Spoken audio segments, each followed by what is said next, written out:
the app valuation, the app multiplier that you can get on organic traffic is super high comparing to UA traffic. We'll get to that in a few minutes. We did a bet, by the way, behind the scenes. If I will able to finish my presentation within 10 minutes, so I'm about to surprise you, and I will, but let's get this thing moving. So what I'm about to talk about is not how to grow, is what happens after you grow, but you grow too much, meaning the app needs to become a business. Basically, what we do at BlueThrone, firstly, is that we buy and scale extraordinary mobile apps. It means that we buy product market fit mobile apps. We also do partnerships, by the way. So we get a very good eye on the market and what's happening and what are the problems at each stage. So what Emre and Steve will talk about is growth problems. How do you get to that level that you will, that is your dream level, right? But I'm here to tell you that in business, there's no finish line. And what it means is that once you grow enough, you encounter new problems. So that's the problems of a teenager app. It's not a baby app anymore, it's a teenager app. Now, we did this at BlueThrone. We did a graph of the app life cycle of a successful app. So first you've got the explosion. The explosion can come right at the beginning or during the life of the app. But then always the explosion halts to slow growth, then to plateau, then to white dwarf, which is a dead star. The app is dying. Every app will die eventually, right? The question is, how many live years do we have? Let's move on. What we see in BlueThrone, what we see here is our deal flow from the end of October. We can see we talked to about 175 app owners, and for a total revenue of $200 million per year. And what we see here is that an interesting number. The average ARR for these guys is $640K, $640,000 a year. And why the hell do they come to us? What's the problem? They have they achieved the dream, right? They grew, they did everything you've told them to. They grew in ASO, they have a massive UA activity. They will do what Steve's tell them. They will go 12x. I'm revealing you some stuff of Steve's presentation. But again, there are problems at this stage, and let's get to meet them. Let's move on. Okay, once hitting product market fit, which is like the holy grail, right? Life does not end there. The app just graduated from a baby app to a teenager app. And as we know, teenagers have problems, many problems. So in this teenager stage, an app demands your full attention, but maybe a lot more. Let's move on. So at this stage, again, too many tasks to handle. Whoever here ever hit product market fit, you know the feeling. It's like a feeling that, it's mainly a feeling, right?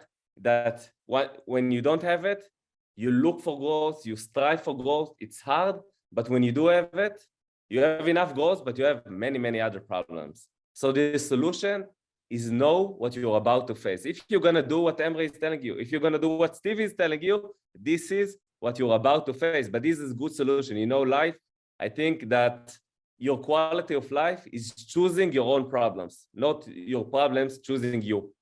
Let's see. So once you grow enough, your teenager app will probably encounter one or more of these problems. It will have instability. It will have skin flare-ups, problems with the skin, like every teenager. Bad company. He or she will bring bad company home, the nightmare of every dad. It will develop a criminal record, and it will have daddy issues. Let's see exactly what I'm talking about. Let's move on. Cool. Stability problems. This is a very common problem that we see all the time in the talks that we held with developers. It could be bad infrastructure, right? You build the app, you did whatever you could just to do the MVP, to get it on the market. Now it grew. But now you come back and discover, oh shit, the infrastructure is bad. It cannot sustain the app, so I have servers. The servers cost too much. The app is unstable. The app is crashing. The backend doesn't work right.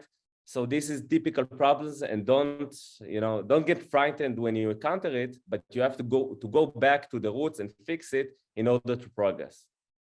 And let's move on. For example, Sean from the US, we've talked with this guy about 2 weeks ago. He told us, hey, I can't sleep at night, the app is crashing and I can't figure out why. Can't find the problem, I can't find the leak. I can't go out with my friends anymore. I'm tired. And I try to hire a technical team, but they're so incapable. How many times did you have this feeling that you try to, okay, I'm gonna take this step. I'm gonna try to bring in help, but the help was incapable, and I'm using very, very decent phrasing in here. I know what's going through your mind, and it's correct. Let's move on. Bad company. Bad company is that suddenly you've got bots, hackers, and vengeful or bad users on your app. What I mean by bad user is users that, let's say, leverage the app for their own needs and really hurt your reputation in the process. Chat apps suffer from this phenomenon greatly, but all other apps as well. Let's move on. For example, Harry from England, he got many complaints in the reviews about bots. There's a lot of bots traffic, it's not real people. He's got low RPD, revenue per download, comparing to his competition. Why? Because he's got many complaints. We'll soon talk about how you separate the disease from the symptoms. And this is management one-on-one, super important stuff. He's also experienced drop in downloads. He's also invested a lot of money in the app and he's not willing to invest anymore. We hear this all the time. I'm finished, right?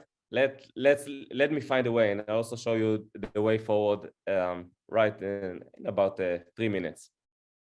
And what happens when the app develops a criminal record? What does it mean? It means that you got negative reviews, angry reviews, low ratings, and then you start to get all these emails, these super scary emails from Apple or from Google that your app account is something, right? So this is a criminal record, and once, let me tell you, once you're on the radar, you're not getting off, right? So please do everything that you can not to get on the Apple or Google radar, the bad radar. The good one, fine, okay. For example, Ishan from India, he told us he was attacked by incentivized traffic, incentivized reviews. I don't know if he bought it himself or it was actually incentivized, but thing is that he got all these warning emails. He experienced a mysterious drop in downloads. It wasn't that mysterious when we analyzed it like this, right? The app was also copied by Chinese competitors, which also happens a lot. So this is the app criminal record, and let's move on. Skin flare-ups, like every teenager, they suddenly got zits, they got itching skin. Also, the app can experience similar things. For example, wrinkle design, crooked paywalls, messy UI UX, when you develop too many features and now the whole app became like a big mess. Let's move on. For example, Sarah, she's got very low day one retention, great functionality of the app. It can do great things technologically, but the app is, well, ugly. That's what the actual user tell her. And reviews that the app is old and completely bootstrap, no redesign budget. What happens when you get caught with an old app is that you usually find that your revenue will be very, very low, because once users get the feeling that the app is old, they will attach very small monetary value to it. They will able to pay, they will want to pay a lot less than other competitors, even if the functionality, even if the technology of the app is much, much better. So this is a huge thing to do if you just experience like a big growth, but your app is, well, ugly, looks old, then please fix it. Let's move on. And the last one is, of course, daddy issues. How can we have a teenager without daddy issues? What are the typical daddy issues of for good app or for successful app? The daddy is losing interest in the app. The daddy is losing passion. The daddy is having too many kids. with many wives, or with one wife, I don't know, but it's too many apps to handle. And the daddy, sometimes they want to move on, sometimes the daddy just want help, right? With the app, we see this all the time, also very typical. I think that's the main reason that people are talking to BlueThrone and sell us their apps or partner app. For example, Sergey from Belarus, it's just like a small studio. We have 5 apps, 20 people, but we can't go anymore. We don't know which app to focus on. I lost interest in most of our apps. I want to move on to the next project. I think every serious app creator has this idea of the next big project and will do everything that they can to move on to this project. And I don't know, and I don't want to know how to do marketing. We're here in the Hypergrowth workshop. Truth is, some of you guys just don't want to do marketing. It is what it is. And this is the reality. Although marketing can do great things for you, like Emre showed you, and Steve will show you in one bit. Let's move on. Now, at this stage, once the app reaches teenager years or level, you're going to experience a downward spiral, meaning that this thing happens when you face too many burning fronts at the same time, and there's not enough human capital, there's not enough of you, there's not enough energy, there's not enough resourcefulness to take care of it. Let's move on. The effects of a downward spiral are bad app health. App health is how much your app is crashing and how much it's stable. It also affects ranking, bad reviews, low ranking, and ineffective monetization. Let's move on. So we've got many symptoms, but what I'm about to show you is that usually we'll have one disease, so we can fight all of the symptoms. We can buy medicine for the sneezing, for the running nose, for the headache, for the sore throat, for the coughing, for the nasal congestion. We can buy medicine for all of this. But also, we can just take care of the disease. The solution I found is this book, The Goal, by Eliyahu Goldratt. It's considered one of the best management books ever written in the world. It's a super fun to read. It's like a story about Alex, a factory owner who needs to solve a lot of problems with the factory, and we can learn a lot from this book. What I want to teach you here is the current reality tree. This is a method from isolating the disease from the symptoms, so we know what to face. Let's see how can we do the current reality tree in our own app. This is how it looks. Let's move on. So firstly, we have to write down all the undesired effects, UDEs, or symptoms that we experience. Let's move on to the next slide. Here is an example. Competitors are crushing it, but I am not. MRR is dropping and I don't know why. App is crashing. Me, anxiety? What the hell? Bad reviews, new features ignored, process is suffering, low ratings, all this bad stuff that happened to us, you just write them down. That's the first stage. Let's move on. And then we're beginning to analyze. So this is the example. This is an example of a car. So we've got 3 symptoms.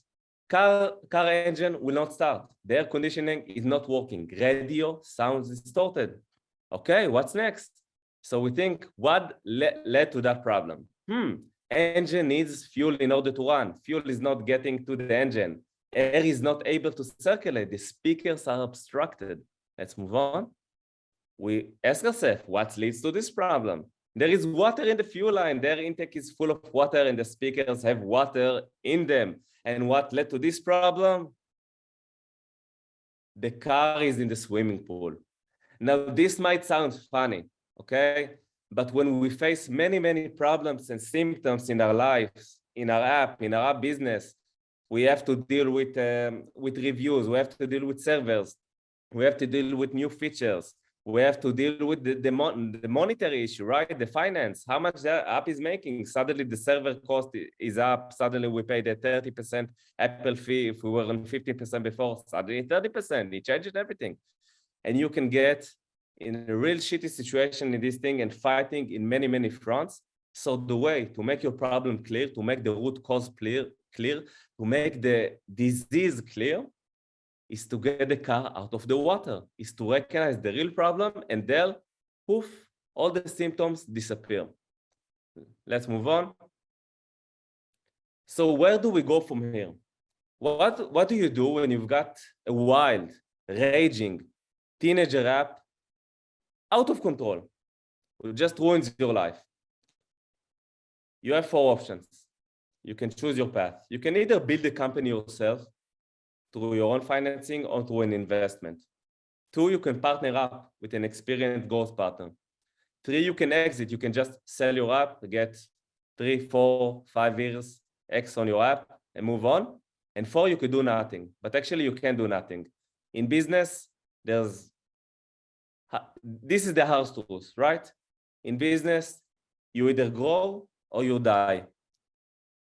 And those of you who have this teenager app know that you can sustain the current situation because the app, like we saw on the graph, is going down now, right? It's getting worse and worse by the month. And this is not something that we would like to happen. So the 4th option is not an option. But how do you get the money? Where do you get the financing? And we'll finish with this. Okay, types of financing. We separate, characterize the 4 types of apps in BlueThrone. We've got tier 1 hockey stick apps, year-over-year growth of 100% or more, 100% organic traffic. The more organic traffic, the more valuations. So this is why what Emre just taught you, what he just showed you, is super important. If you can somehow influence, affect, get this ASO to perform much better, your valuation will get increasingly better. It's amazing. Also, a good market niche is good. So once you have that, you even got the venture capital firm option open, but you can also go to family office. Family offices are financial institutions who run the money for rich, wealthy families. Or you can go to an angel investor, or you can go to a strategic buyer, or you can go to BlueThrone. We like to buy tier 1 apps. Tier 2 apps are evergreen apps. Here we're talking about a more modest growth of about 10 to 30%, 80% plus organic traffic, top 10 app in its niche. Here, angels would love to do business with you, strategic buyer, of course, and BlueThrone as well. We also live tier 2 apps. Our portfolio is built from tier 1 apps and tier 2 apps. Let's move on. And the last 2 types of apps are trendy UA apps. This is apps that are 50% more based on UA traffic. They get a lower valuation. Also, look at the life expectancy of these apps is usually 1 to 3 years, and the life expectancy of tier 1 or tier 2 apps is 8 years more, okay, 8 years plus. Here, if you got this kind of trendy apps, you can go to a company called Poland VC. We're working with them.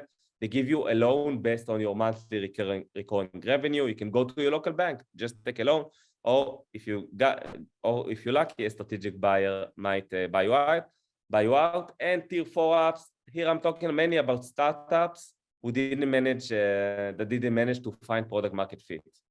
I have no good news in this current market for these startups, to be honest. So your financing options, if you already got an initial investment and you didn't find product market fit and the UA unit economy is terrible, you can go to FFF, which is friends, family, maybe fools, maybe they will love to invest, or existing investors. You should be really nice and probably sell a lot of equity, but I don't know, I'm crossing my fingers for you guys that it will happen and you will manage to grow the app. I'm done.